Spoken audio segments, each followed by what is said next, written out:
undisclosed location.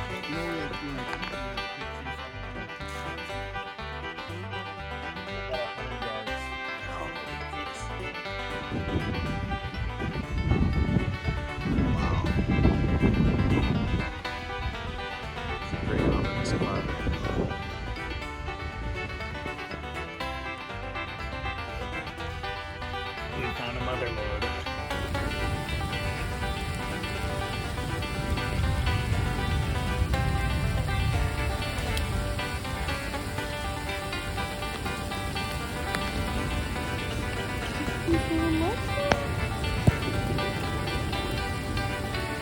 Good morning, friends.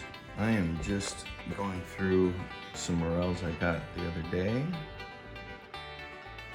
and I just want to talk about them a little bit.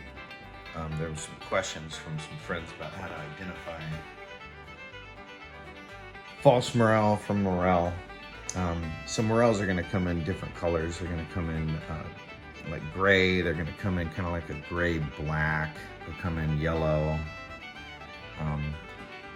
The biggest identifier is, at least for me, the thing I look for is when I cut it in half. See how that cap connects with the stem right there and the inside is hollow? See that? That's a morel.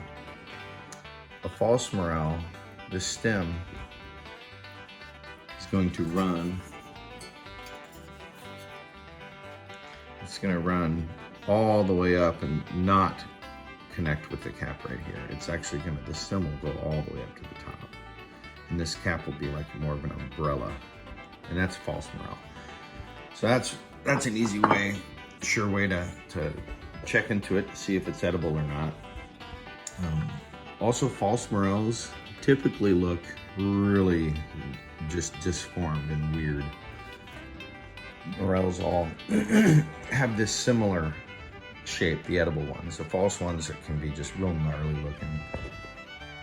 This is just back behind my house. There's lots of corn cobs on the ground. So this place probably has quite a few deer in it, or at least that come through it.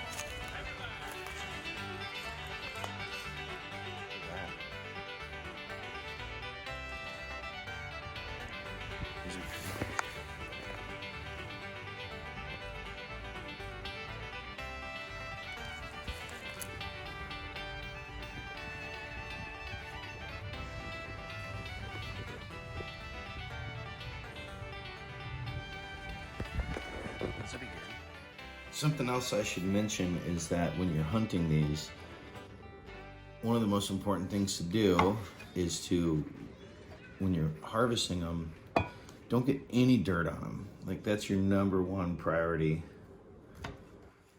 Well, except for like eating mushrooms without knowing what they are. But it's when you get them from the ground, you want to bring like a little knife with you. And don't dig down into the earth. Leave some of that root. I leave like, I don't know, that much sticking up. Let that stay in the soil and hope it propagates again next year. And the thing is that these are so porous, it's impossible to get the dirt out of it. Some people soak these things. I do not. I will lay them out on trays on paper towels and let them sit there. Any unwanted bugs, sometimes there'll be little bugs in there. They don't bother me. Anything's good in butter. But I'll let those sit out on a paper towel and let the bugs crawl out if they want to. I do not soak them in water. I do not wash them. The only time I'll do that is if I accidentally got a bunch of dirt on one of my poles. So if you're careful, you don't, there's no dirt on this. There's none.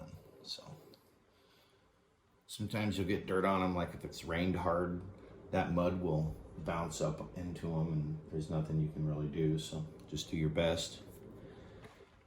I'm gonna dehydrate this batch and stick them in a mason jar and stick them in the just a cabinet.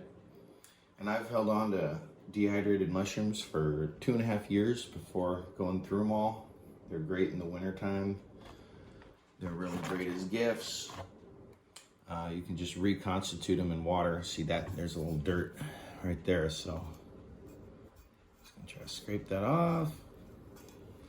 I don't know if you can see this. Anyway, now what I'll do is on my cutting board, I end up with a bunch of little pieces.